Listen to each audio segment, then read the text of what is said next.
Hikmet hocamı da çek.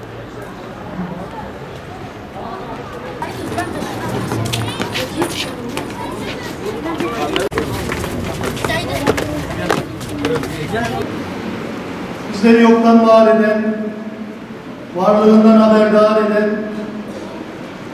başta iman nimeti olmak üzere sayısız nimetler bahşeden Yüce Mevlamıza sonsuz hamdü senalar olsun.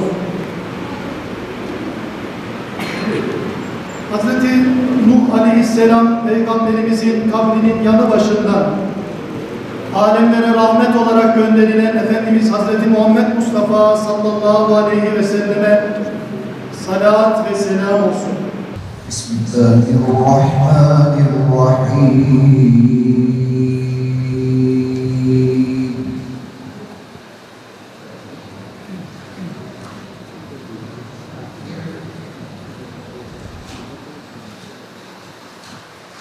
لقد صدق الله رسوله الرؤيا بالحق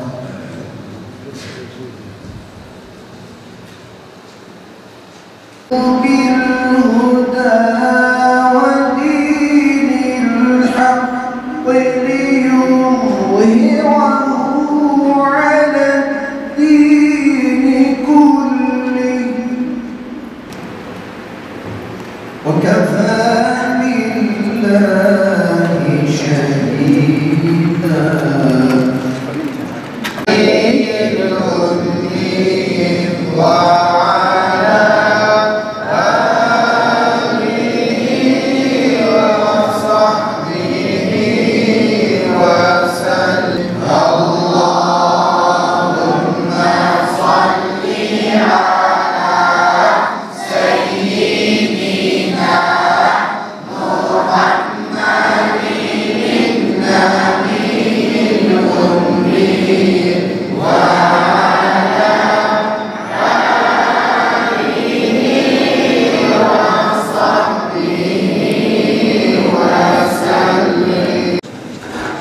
Muhterem hocalarım, ta Gaziantep'ten buraya bizim nazik davetimizi kırmadan buraya kadar gelen Seyda İlahiyatçı yazar, medrese alimi, medrese müderrisi Sayın Muhammed Özkılıç Hoca ve değerli cemaatimiz. Sizleri Allah'ın selamıyla selamlıyorum diyerek hoş geldin diyorum sizlere. Peygamber sallallahu aleyhi ve sellem bu dünyaya eşreful mahlukat olarak gelmiştir.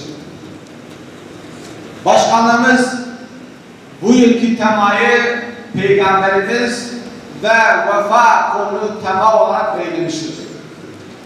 Biz de bugün burada Peygamberimizin vilayetinin 1450. yıl dönümünü kutlamak üzere bir araya gelmişiz. Ailede, sosyal ilişkilerde, ticarette, her şeyde biz Peygamber sallallahu aleyhi ve sellem'i örnek edinmeliyiz.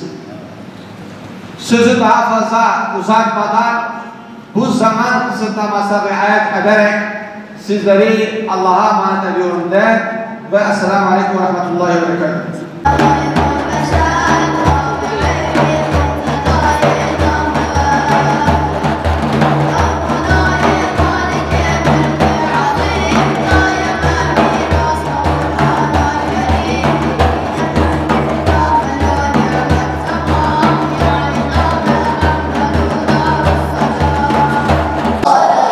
Salatullah, salamullah, aleyke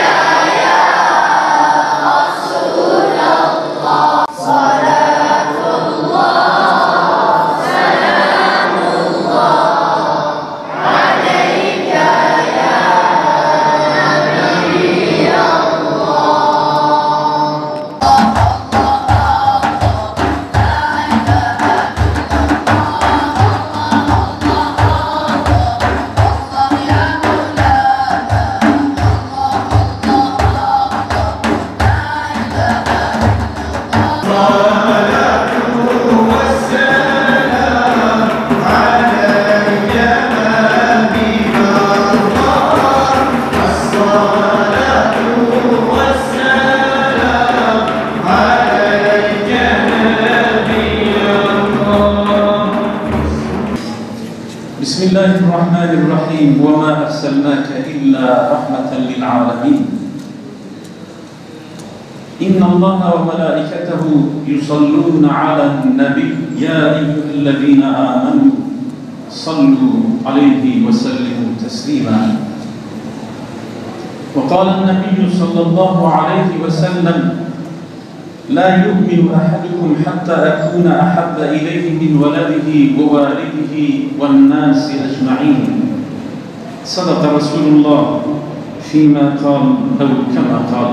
Kardeşlerim, her sene bu mevsimde bir hafta, bir ay boyunca camilerimizde, Kur'an kurslarımızda, medreselerimizde, konferans salonlarında, değişik platformlarda, sanal alemde bir şekilde Resulullah Aleyhisselatü Vesselam gündemimize gelmektedir.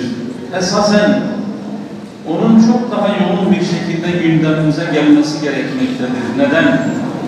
Çünkü Efendimiz Aleyhisselatü Vesselam'ı rehber ve önder edinebilmek, onu sevmekle mümkündür. Onu sevmekle, onu tanımakla mümkündür.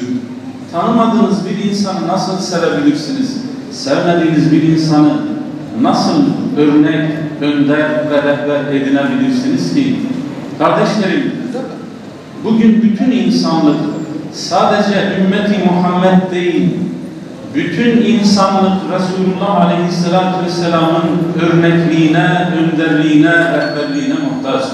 Ama maalesef bizler Efendimiz Aleyhisselatü Vesselam'ı anlama, tanıma, yaşama, insanlığa yansıtma, onu ve onun davasını temsil etmek suretiyle güzel örnek olma konusunda geride kalıyoruz. Zira biz nesillerimize Resulullah Aleyhisselam'ı tanıtmazsak, onun ashabını tanıtmazsak, onun derdini, davasını tanıtmazsak, başkaları başka şeyler tanıtmaya devam ediyorlar. Kendisi de bugün bir ve beraber olsun, ümmet olsun, kardeş olsun, Türküyle, Kürdüyle, Arabıyla, siyahıyla, beyazıyla, dünyanın hangi kıtasında olursa olsun, hepsi bir ve beraber olsun.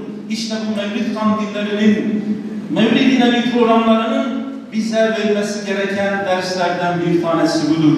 Kardeşlerim, bu konudaki almamız gereken bir ders, Resulullah Aleyhisselam'ın öncesini ve sonrasını kıyaslamaktır. Efendimiz Aleyhisselatü Vesselam gelmeden önce insanlık ne haldeydi? Sadece Cezire-i Arap değil, bütün dünya serseri mayın gibi rotasını şaşırmış, bir gemi misali hangi limana, hangi kayakla, hangi dağa çarpacağı, hangi karaya oturacağı belli olmaz bir haldeydiler.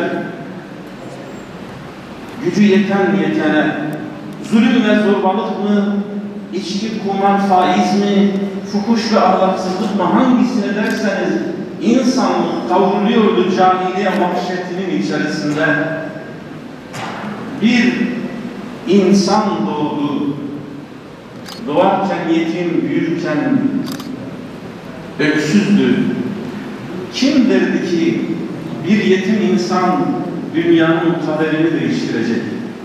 Kim derdi ki bir yetim o yetim haliyle büyüyecek, çok az para karşılığında çobanlıklar yapacak, deve güdecek, koyun güdecek ama 40 yaşına geldiği zaman Allah Celle Celaluhu onu kainatın efendisi olarak ilan edip görevlendirecek ve o cahiliyenin karanlığını vahyin aydınlığıyla izah edecek, insanlığı şekavetten saadete taşıyacak, eşkıyaları enbiya yapacak.